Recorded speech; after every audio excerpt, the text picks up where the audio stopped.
Hoy vamos a tener una pequeña clase en la que vamos a ver cómo se organiza y qué nos va a preguntar la prueba de lectura crítica en las pruebas Saber 11. También les brindaré ciertas estrategias de lectura para que ustedes sean más conscientes de los procesos que deben realizar para contestar correctamente y elegir la respuesta correcta.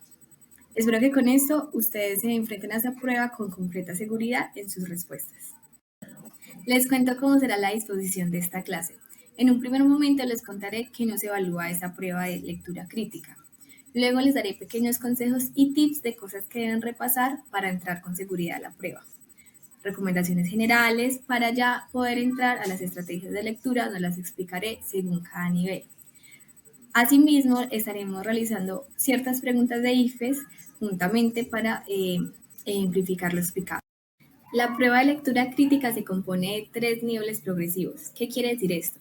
Que si hacemos una buena lectura de primer nivel, vamos a tener las herramientas para tener una buena lectura de segundo nivel. Y si tenemos una buena lectura de segundo nivel, es casi asegurado que vamos a tener una buena lectura de tercer nivel.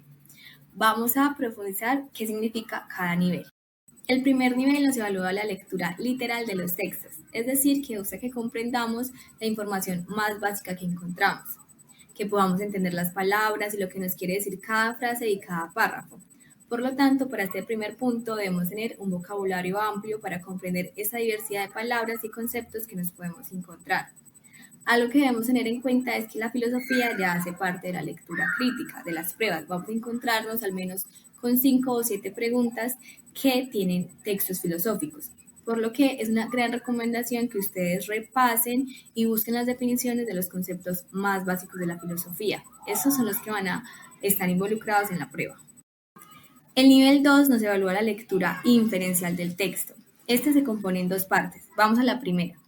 Este nivel evalúa la comprensión de las relaciones que tienen los elementos que componen al texto. Es decir, si en el primer nivel yo debía comprender lo que me quería decir cada frase por sí sola, en este nivel yo debo comprender lo que me quiere decir el texto en su totalidad. Debo comprender también la estructura y la jerarquía de un texto, no es como su orden ideal. Es necesario repasar entonces cuál es esa estructura por la que se componen los textos. Recordemos que es introducción, desarrollo y conclusión. ¿Por qué? Porque seguramente nos encontraremos con preguntas que nos pidan seleccionar la mejor conclusión para un texto leído o nos pedirán darle orden a ese texto, ¿no? A los párrafos del texto. Entonces vamos a recordar, la introducción sabemos que nos presenta el tema que se va a desarrollar y de manera muy resumida y compacta nos dice cuál va a ser el contenido, ¿no? Las ideas que van a soportar ese tema. Y nos puede contextualizar, ¿no? Cuáles fueron las preguntas, cuáles son las búsquedas del autor para desarrollar este tema. En el desarrollo, pues vamos a ver ya el despliegue completo de los argumentos, de las ideas que exponen ese tema y nos vamos a encontrar seguramente con algunas ejemplificaciones o citas que soportan las ideas del autor.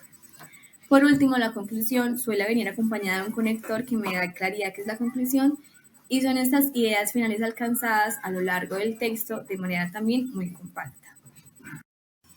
¿Qué más nos evalúa este nivel? Como les había comentado, también busca que comprendamos esas relaciones que se dan entre las partes del texto. Puede ser esto desde una lectura intratextual o intertextual. Les explico cada una. La lectura intratextual busca que veamos esas relaciones de sentido que tienen los elementos dentro del texto. Es decir, la relación que tenga un enunciado con otro enunciado o que tenga el texto con su paratexto. ¿Qué es un paratexto? Son esos componentes que acompañan al texto, ya sea su título, un prefacio o una introducción que me dé claridad de eso que nos van a presentar a lo largo de todo el texto. Por su parte, la lectura intertextual ya nos pide identificar las relaciones de sentido entre dos textos completamente diferentes, de autores diferentes, ¿no? O con búsquedas diferentes. También encontramos mucho en las pruebas Saber es que nos piden buscar la relación entre el texto y las citas que lo componen. Pues como ustedes saben, las citas son voces diferentes a las del autor, pero que él entra, ¿no?, al texto para dialogar con ellas, para saber si está de acuerdo o si por el contrario son citas antitéticas, que ya vamos a profundizar en ello. Como les decía, este nivel se divide en 2 partes. Ya vemos la primera y vamos a la segunda, que es la que le da nombre a este nivel. la inferencia.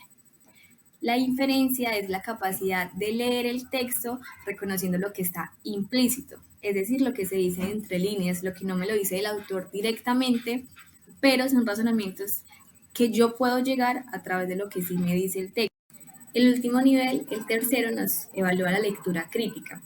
Es importante volver a mencionar que si leemos bien en el segundo nivel, si implementamos estas habilidades, ya tenemos el primer paso recorrido para una lectura crítica acertada. Pues es necesario que en este nivel ya tengamos claro las ideas globales y principales del texto y más importante aún que seamos conscientes de lo que está implícito y explícito en el texto.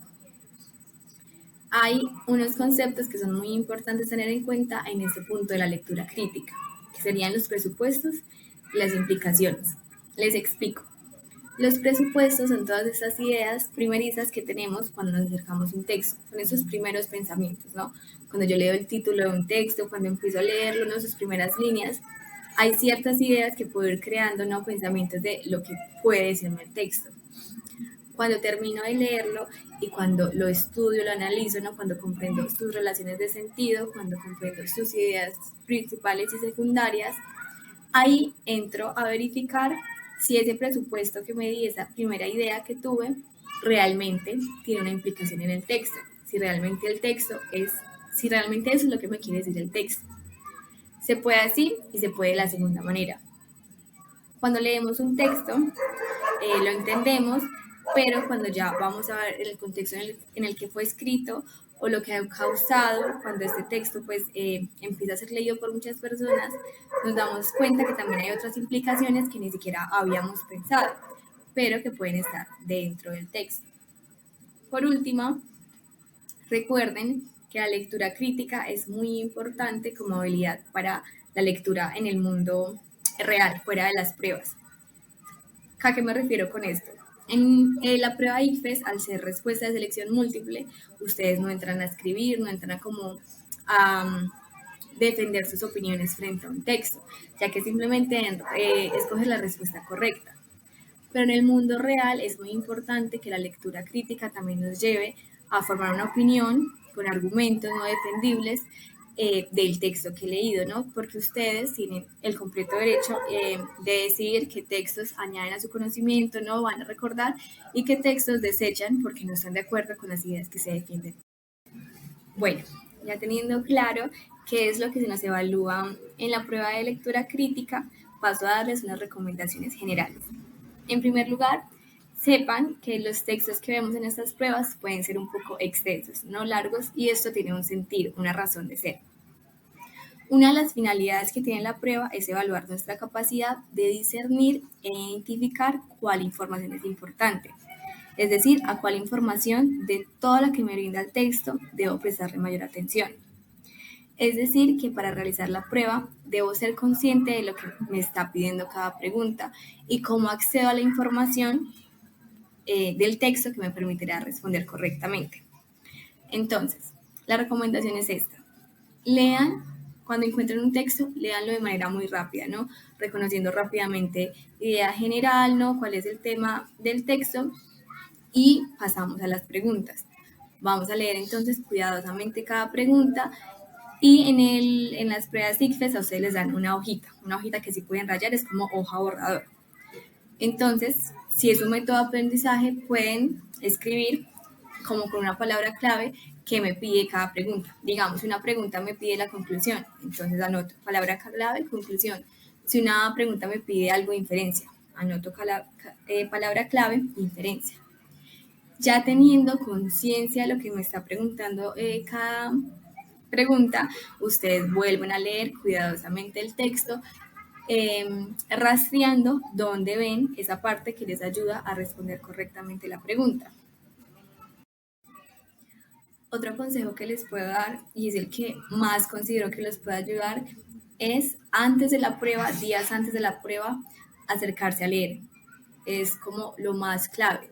Todos estos días, con que lean un solo texto diariamente, está suficiente. Lo leen juiciosamente, lo leen, subrayan idea principal, subrayan las relaciones de sentido entre cada enunciado, buscan las palabras desconocidas y de esta manera pues como les decía, amplían su vocabulario, buscan esas ideas implícitas que tanto están presentes en las pruebas saber, y con que lean un texto cada día y van formando esta habilidad, ¿no? Esta conciencia de la lectura. Créanme que cuando lleguen a la prueba van a tener mucha más confianza y va a ser mucho más fácil que comprendan los textos.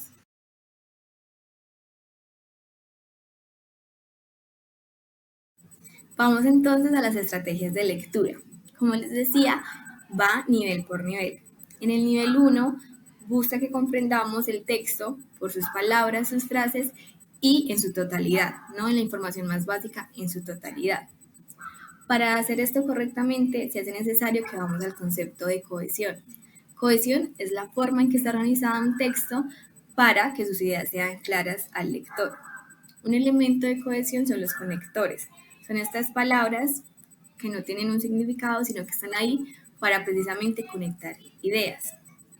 Entonces, la mejor manera para comprender un texto en su sentido global es prestando mucha atención a los conectores que están presentes en el texto, puesto que cuando la relación entre ideas es explícita a través de los conectores, es muy probable que comprendamos las relaciones que hay entre enunciados y por lo tanto podemos acceder a esa idea general.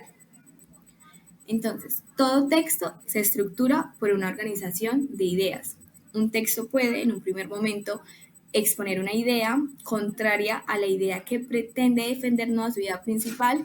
¿Y por qué hace esto? Para brindar mayor fundamento a la idea principal o para ejemplificar cómo en ocasiones el criterio general se opone a esa idea que el autor pretende defender. Entonces, si reconocemos y somos conscientes de la presencia del conector, podemos identificar hasta qué punto se desarrolla una idea y en qué momento inicia la otra. Entonces, vamos a poder identificar cómo una de esas ideas es más desarrollada en el texto. Para ello es imprescindible, como les decía, recordar y repasar cuál es la funcionalidad de los conectores, cuáles hay. Y aún más importante que mientras estamos en la prueba estemos atentos de los conectores, ¿no? Si vemos un pero, un sin embargo, sabemos que el texto hace como shuit, porque cambia de idea, ¿no? Va a oponerse a lo que ha presentado y tenemos que ver en esa oposición cuál es la idea que defiende el autor.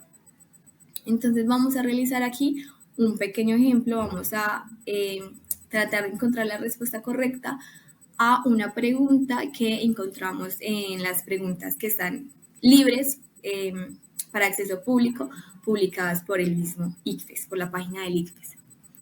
Entonces vamos a esta pregunta muy conscientes de los conectores que vamos a encontrar.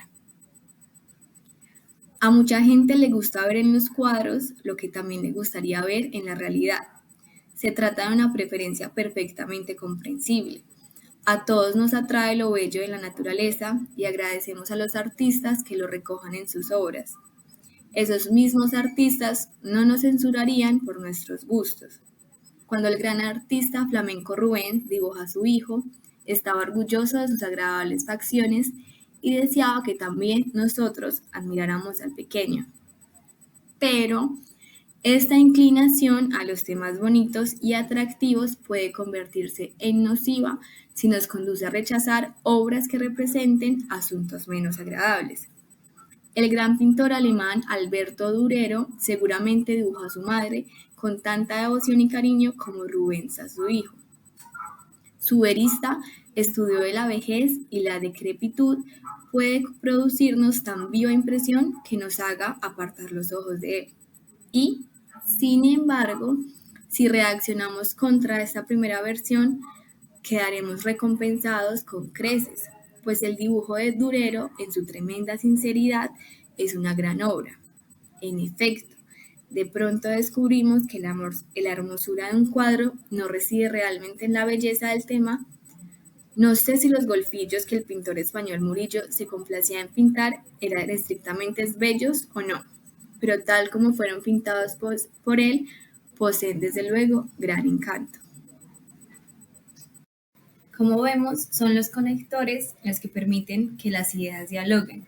El autor usa los conectores para entrar a una idea, luego dirigirse a la otra, ¿no? Dialogar con la que había presentado primero para dar una conclusión y un pensamiento final.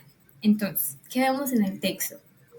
Primero el autor nos presenta una idea general, ¿no? Una mirada que tiene la mayoría de personas, y es que percibe la pintura mejor si ésta representa algo que las personas ya ven bello en la realidad. Y eso lo ejemplifica el autor en la obra de Rubens con sus hijos. Sin embargo, aquella idea termina y es contrariada con la idea de que es necesario reconocer el encanto en las pinturas que retratan asuntos menos agradables, ¿no? O menos bellos. Y nos dice el autor para concluir que si no disfrutamos, ¿no?, de estas cosas menos agradables, pues perderíamos como todo el poder de disfrutar y admirar grandes obras. Entonces vamos entonces a las preguntas que nos podemos encontrar. La primera dice: en el texto, el autor hace referencia a Rubens para mostrar que. Entonces, como les había dicho, la idea global es una, lo nocivo que puede ser no admirar lo que no es tan bello en la pintura. Pero les dije que el texto empieza con una idea que es la mirada general, que es lo bello. Entonces, si la pregunta me dice, en el texto el autor hace referencia a Rubens para mostrar que sé que me tengo que ubicar solo en esa primera idea, ¿sí me entienden? Solo en esas primeras frases y no tener tanto en cuenta la idea global, porque estamos viendo el ejemplo de la primera idea. Miremos las opciones. A todos nos atrae lo bello y por fortuna el arte lo recoge en la pintura. B, el público siempre exige que el artista refleje la realidad en los cuadros. C, algunos artistas plasman en sus obras lo que nos gusta ver en la realidad. Y D, la inclinación en el arte por los temas bonitos y atractivos es bastante nociva. Vamos una por una porque no puede ser. La D está clara. La inclinación en el arte por los temas bonitos es bastante nociva. Esta es una idea del texto, pero es la idea global. No está como cercana al ejemplo del autor de Rubens. La B y la A tienen algo en común. Utilizan palabras totalitarias. A todos nos atrae lo bello o el público siempre exige. Y eso no es lo que nos explica el autor. Nos dice que la mirada general va hacia la belleza, pero no dice que a todos y mucho menos que exige de la pintura eso. Mientras que miremos la C, algunos artistas, solo algunos, plasman en sus obras los que nos gusta ver en realidad. Rubens es el vivo ejemplo de ese deseo, ¿no? De ver algo bello en el cuadro, y simplemente Rubens quería pintar a su hijo que pues es también bello. Por lo tanto, la respuesta correcta sería la C. Vamos entonces a la segunda pregunta. Es muy importante que las leamos con cuidado, ¿no? Y que las entendamos, porque muchas veces la pregunta me da claridad de lo que me está pidiendo y pasamos eso por alto. Miremos esto. ¿Cuál de los siguientes enunciados expresa un juicio de valor presente en el texto? Entonces, ¿qué tengo que tener en cuenta? Que ese juicio de valor me lo tiene que haber expresado el autor, no tiene que estar claramente, como dice la pregunta, presente en el texto. Y lo que les decía, el vocabulario. ¿Qué es un juicio de valor? ¿No? ¿Cómo yo comprendería esta pregunta si no entiendo qué es un juicio de valor? Recordemos que un juicio de valor es la comprensión que tenemos de un fenómeno, concepto o idea a través de lo que creemos bueno o malo, ¿no? Entonces es como una opinión muy propia, sustentada entre lo que yo veo bueno o malo. Entonces miremos. A, mientras Rubens dibujó la juventud, Durero dibujó la vejez. Aquí el autor no es un juicio de valor y tampoco el autor lo tomaba así. El autor no vio nada malo en que un autor pintara la juventud y otro la vejez. Incluso él reconocía lo que tenía pues de encanto ambas obras. Se ve, los golfillos del pintor español Murillo tienen gran encanto. Y aquí es importante recordar cómo el texto está escrito. Pues miremos, el texto termina de esta manera. Espérenme un momento. El texto termina diciendo: No sé si los golfillos que el pintor español Murillo se complacía en pintar eran estrictamente bellos o no, pero tal como fueron pintados por él, poseen desde luego gran encanto. Entonces, ¿sí ven?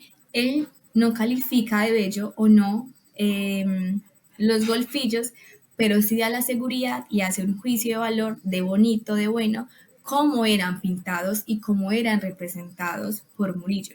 Aquí ya nos puede decir que puede ser la B. La C nos dice, Rubens estaba orgulloso de su hijo y deseaba que lo admiráramos. También nos lo dice el texto, pero como ven, el autor no lo califica ni de bueno ni de malo, lo califica como una forma de representar el arte. Y D, para el público, la hermosura de un cuadro reside en la belleza del tema. Esta D es como la cascarita, es la que nos hace dudar. Pues como sabemos, esta es una idea del texto, es una idea principal.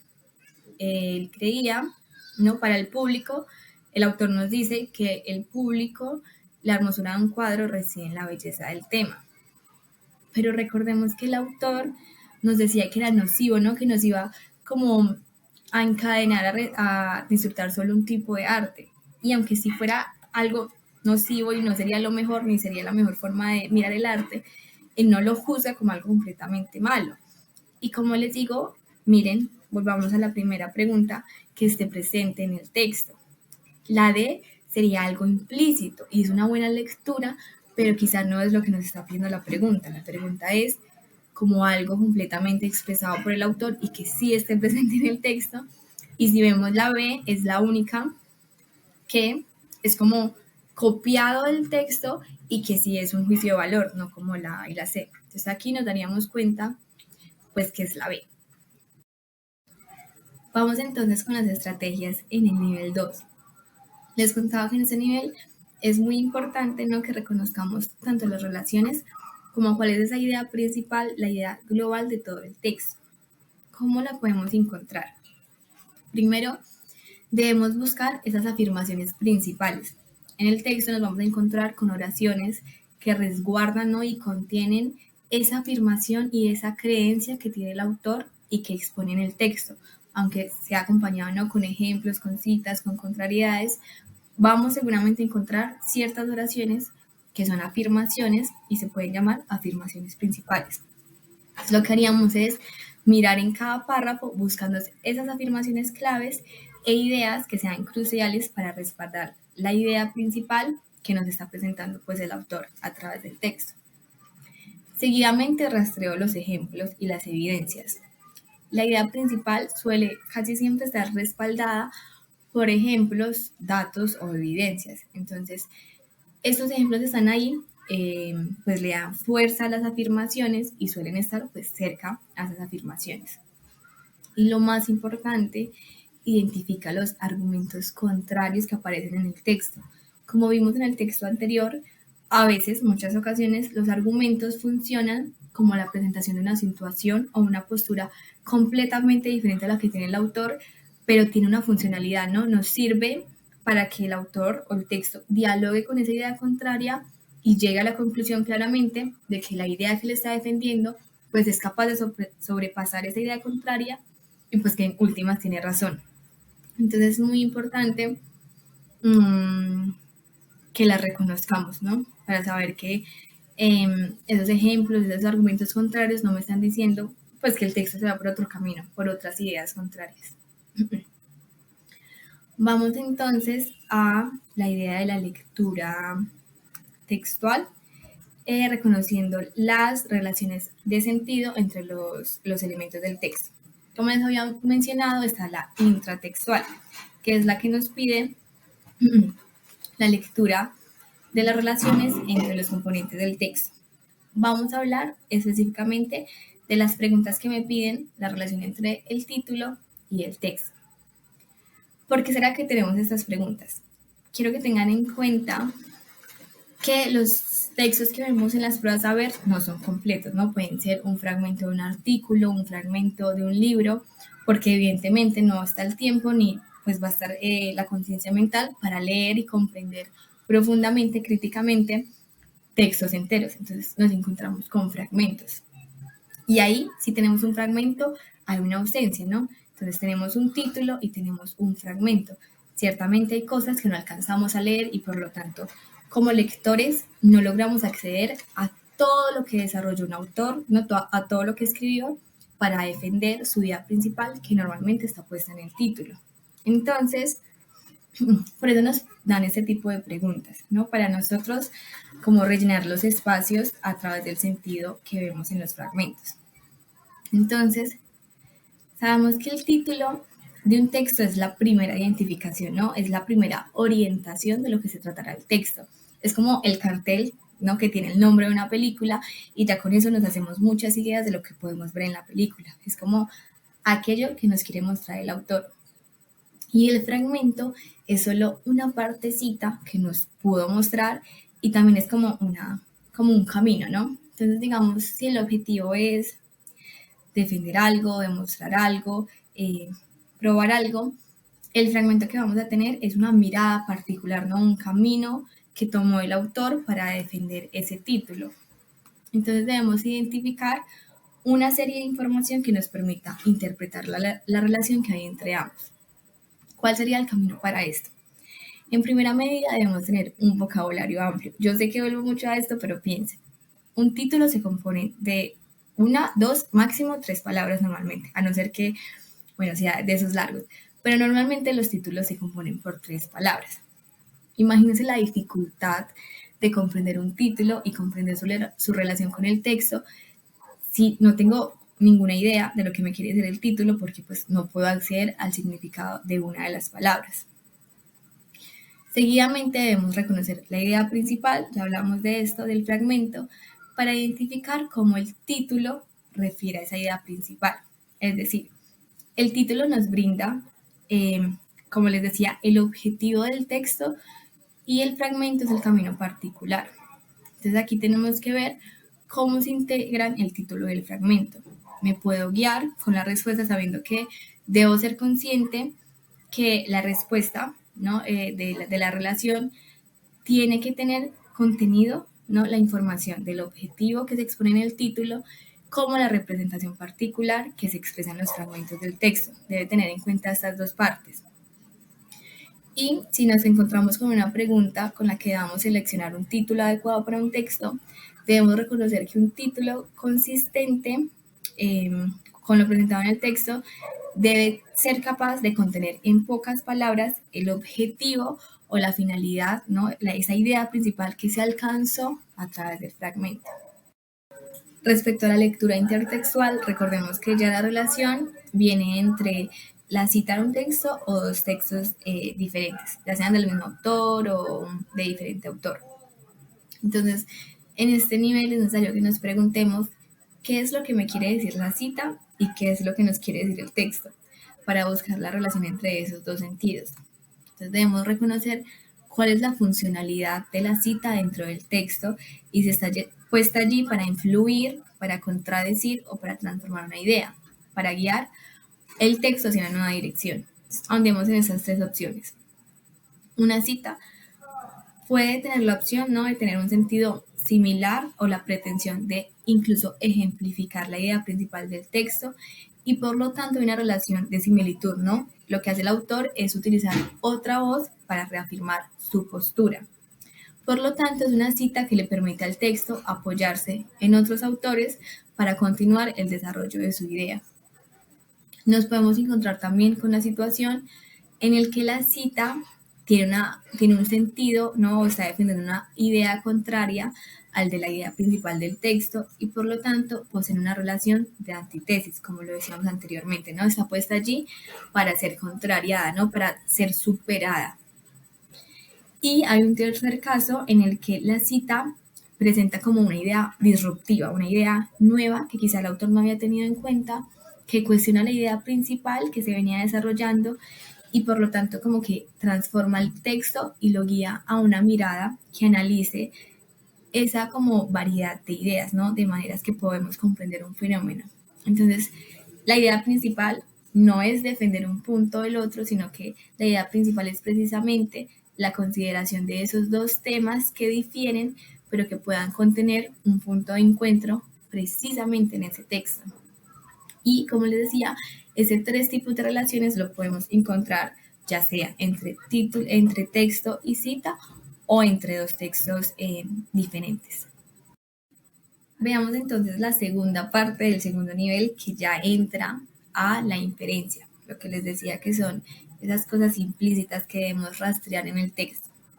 La inferencia, como definición, es la capacidad de extraer conclusiones sobre la información y datos recibidos.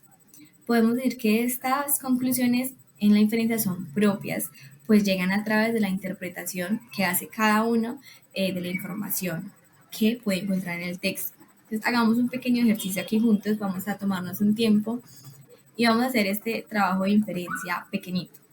Entonces, hay una idea. La idea dice, después de registrarnos en la recepción, el joven nos ayudó a transportar el equipaje a nuestra habitación. ¿Dónde estamos? Según esa información podemos inferir que A, están en el parque, B, en un hotel o C, en una piscina. ¿Qué me dicen ustedes? Claramente, por la información que nos da el texto, sabríamos que están en un hotel, ¿no? Porque se registraron, porque hay una recepción, porque alguien nos ayudó a mover las maletas hasta la habitación, y todas estas características pues me revelan, aunque nunca me lo digan explícitamente, que las personas que están en el texto pues están en un hotel. La inferencia, por su parte, se divide en dos tipos. La primera es la inducción. En esta nos dan información y datos específicos con los cuales podemos llegar a una conclusión general.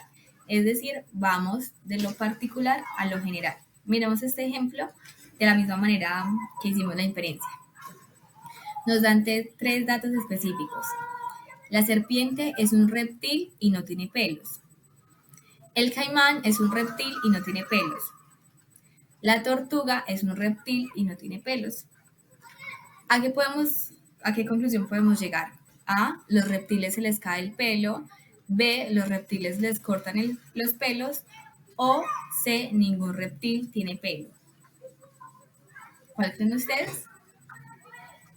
Evidentemente sería la C, ¿no? Porque cada dato nos habla de algún animal que pertenece a los reptiles y no tiene pelo. Entonces podemos dar por sentado que ningún reptil tiene pelo.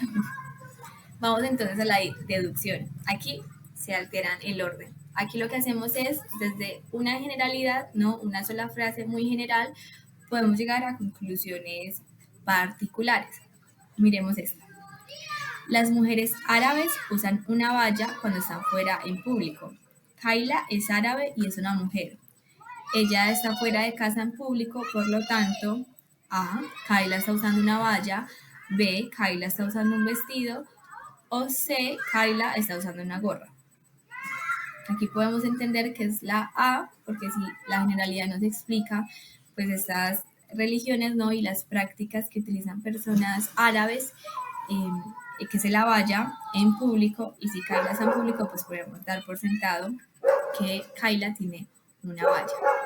Espero que comprendan esto con claridad. Con esto claro, vamos entonces a intentar hacer una pregunta que sí está y que sí podemos encontrar en los ICFES.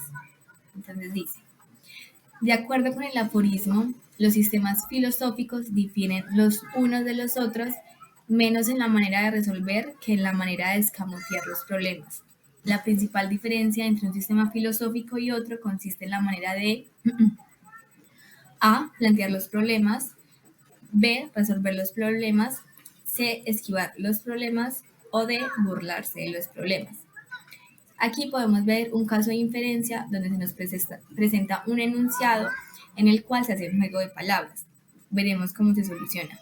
El enunciado nos dice que todos los sistemas filosóficos son diferentes, menos, por eso hay que prestar tanta atención al texto, menos en una cosa, que es la manera en la cual se resuelven los problemas. Es decir, que en eso sí son iguales. Y también nos dice que son diferentes en la manera de escamotear. Según este análisis ya podemos resolver la pregunta, ¿qué es la principal diferencia entre el sistema filosófico y otro? Consiste en la manera de esquivar los problemas, es decir, la C. Aquí tendríamos que tener claro que un sinónimo de escamotear, pues es esquivar, ¿no? Como salirse de los problemas, esquivarlos sin siquiera solucionar. Miremos esta pregunta a diferencia que, como ven, es visual, es un cómic. Aquí es pertinente mencionarles que en el ICFES vamos a encontrar también preguntas en la sección de lectura crítica que nos invitan a leer imágenes, ¿no? Cómic, gráficos, porque como en la actualidad estamos como rodeados de tantos textos multimedia, ¿no? Con otros formatos, pues el ICFES también nos pide la comprensión de estos textos que son más cotidianos y más cercanos a nuestra realidad. Miremos esto. Hay un ángel, hay varias personas mirándolo, ¿no? Con sombrillas, botellas, hay alguien que lo entrevista y muy pequeñito en el texto vemos que dice, llegó hablando de cosas muy raras, bondad, amor, tolerancia, caridad, cuando aquí lo que necesitamos es seguridad, casa, pan y trabajo. Pero lo que nos hizo sospechar enseguida de él es que no recordamos haberlo visto ni siquiera una vez en la televisión. Entonces nos pregunta cuál de los siguientes enunciados describe mejor la caricatura. A. El pueblo hace justicia por su propia mano. Aquí nos damos cuenta que, pues evidentemente en el cómic no hay justicia, ¿no? Vemos que hay como un llamado, ¿no? Hay un pueblo o hay una comunidad con necesidades de trabajo, de pan, de casa, pero el ángel no tiene nada que ver ni les debe nada, ¿no? Por esa situación, entonces no vemos un acto de justicia. Vemos el linchamiento de un ángel, ¿no? El linchamiento sabemos que cuando varias personas se unen para golpear, ¿no? Amenazar a una persona. C. Entrevista con el asesino. Sabemos esto que, aunque haya una entrevista, ese nos puede confundir, ¿no? Vemos una entrevista. No nos damos cuenta primero que ni el ángel está muerto, pero tampoco vemos si efectivamente a quienes están entrevistando es el asesino. Vemos que son varias personas las que se unen contra este ángel. Y de un ángel bajo del cielo, que esta es como la lectura literal, porque vemos que efectivamente un ángel bajo del cielo, pero esta pregunta no abarca la situación completa representada.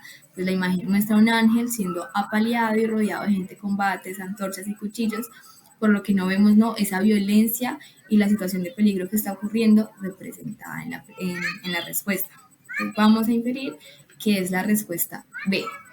Estamos ante un linchamiento de un ángel, ¿no? Nos lo comprueba la imagen, nos lo comprueba las palabras, ¿no? Que tienen esta reacción y no esa imagen negativa de él porque no lo habían visto nunca en televisión.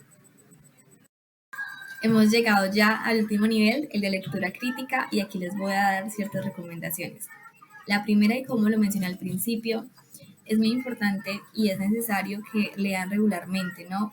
Aprovechen estos días que tienen, aunque sean pocos antes de la prueba, y lean diariamente un texto que encuentren en línea, idealmente de una fuente confiable, y hagan el ejercicio de identificar cuál es la idea principal que encuentran en esos textos. Y seguidamente pregúntense y rastreen cuáles son los pensamientos que puede tener el autor y qué mirada particular le da al texto, ¿no? Qué mirada única. Porque piensen en esto, cada persona vive unas experiencias únicas, ¿no? Cada persona puede sentirse atraída por un tema o por cierta forma de ver la vida y obsesionarse sobre ella, sobre una ideología. Cada persona va formando, ¿no?, una manera de comprender el mundo y va eligiendo las cosas que le parecen bien o malas, ¿no? Sus valores y su moralidad. Todas esas cosas están ya muy dentro del autor cuando va a escribir. Y pues inevitablemente va dejando huellas de esas ideas que lo acompañan. Las palabras que usa, ¿no?, los conceptos, las ideas que defiende, lo que considera bueno y malo, son cosas que siempre están ahí, como guardaditas en el texto, como enredadas. Y pues son pequeñas cosas que debemos notar para leer críticamente y para saber qué es lo que realmente nos está diciendo el texto y si nosotros como lectores estamos realmente de acuerdo con ello.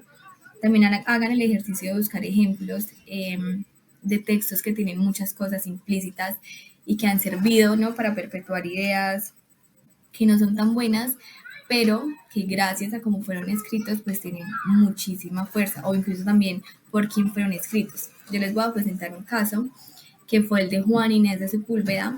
Él fue un colonizador, ustedes saben que España colonizó varios lugares de América Latina y este hombre utilizó los textos de Aristóteles. Aristóteles fue un griego, el primer filósofo, y él creó como las bases de lo que consideramos la democracia, ¿no?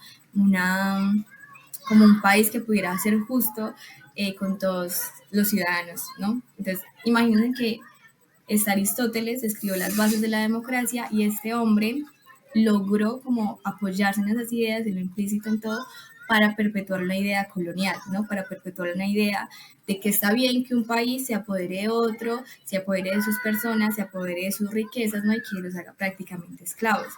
Entonces vean que los textos se escriben desde un contexto, se escriben defendiendo ciertas ideas, pero dejan tanto de las creencias de las personas que pueden ser tomadas y transformadas y reescritas por otras personas. Entonces traten de acercarse a ejemplos, ¿no? De textos que, como les digo, tengan muchas cosas implícitas y que quizá en una primera lectura no seamos conscientes de ellas, pero en una lectura crítica pues ya las vamos a ver. Otra recomendación para este nivel es que cuando nos acerquemos a las lecturas utilicemos lo que es la autoexplicación. Esta es una estrategia de aprendizaje que consiste en explicarse a uno mismo todos los conceptos, no las ideas y lo que entendió cuando estaba leyendo el texto.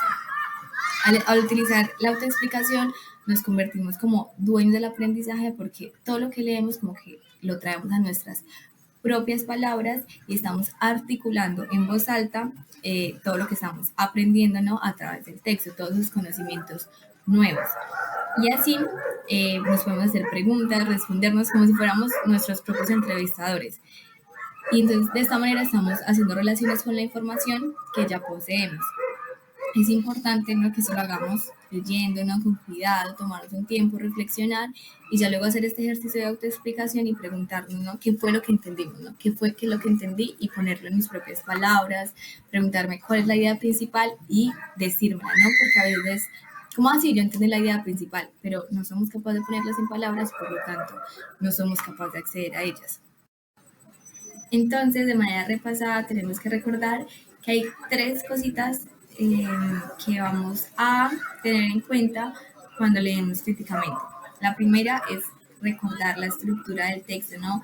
Prestar atención, ya que tenemos claro, ¿no?, que hay una introducción, un desarrollo y una conclusión, si el autor está utilizando esa estructura o si está utilizando como un desorden precisamente para guiar al lector a una lectura equivocada o incluso para llegar a unas conclusiones que no son correctas y utilizan ese desorden textual para defender su propia idea. También trata de ir a diferentes perspectivas, eso lo hacemos ya cuando leemos en el hogar.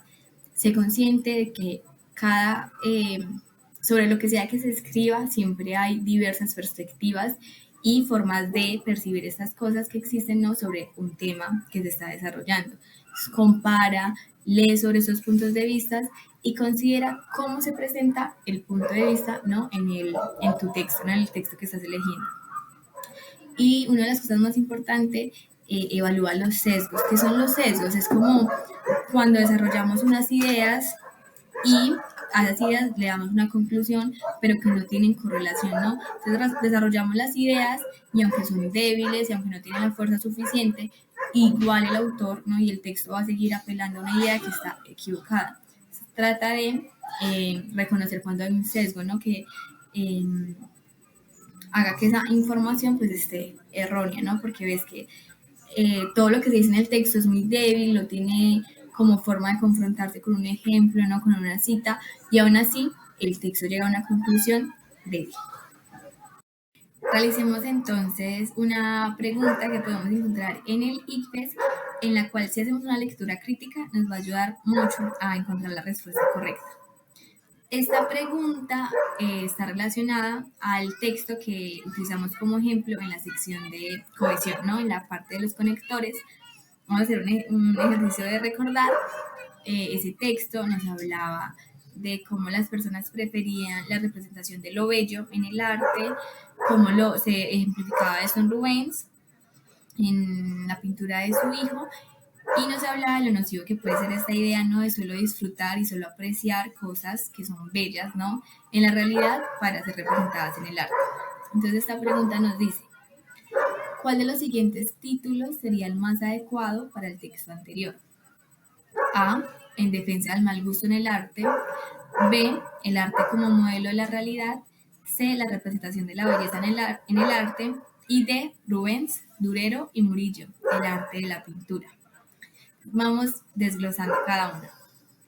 Lo primero es que podríamos creer en un primer momento que es la primera, en defensa del mal gusto en el arte. ¿Por qué? Porque en todo caso este texto es una defensa, ¿no? Es una defensa a apreciar esas cosas que tienen un encanto y que no es como el encanto que creemos normalmente, no lo que creemos bello, sino algo más profundo. Entonces podríamos creer que es esta, pero ¿cómo nos daríamos cuenta que no?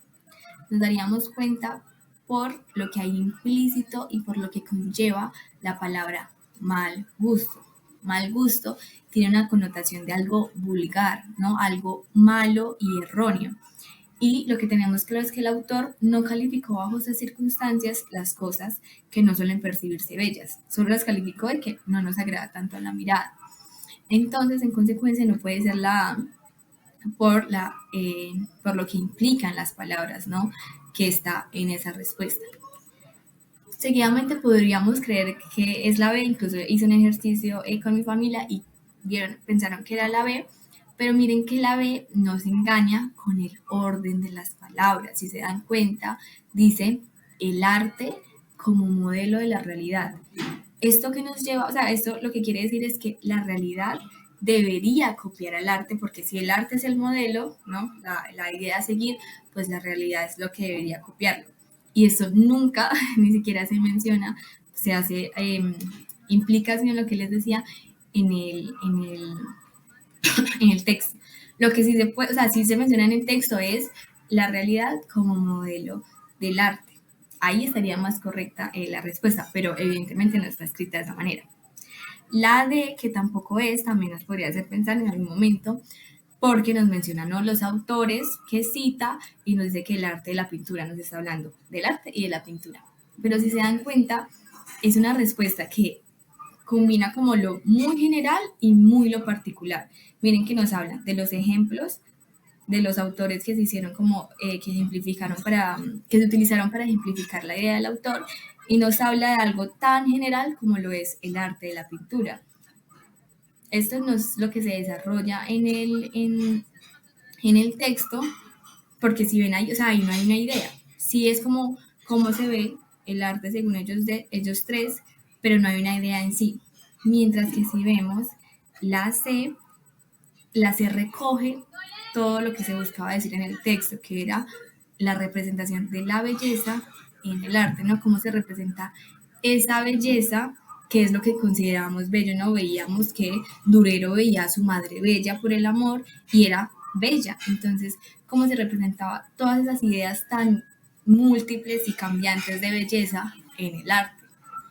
Aquí ya nos daríamos cuenta que efectivamente es la C. Como les digo, dije un ejemplo sencillo, pero esta pregunta está catalogada según el ICFES como una pregunta pues difícil, ¿no? Que hay que interpretarla bien para conocer su respuesta. Esto es todo por la clase de hoy. Espero que les haya servido mucho, que hayan comprendido todo muy bien. Muchísimas gracias por la atención y les deseo la mejor suerte del mundo y la mayor comprensión durante las pruebas. Que estén muy bien.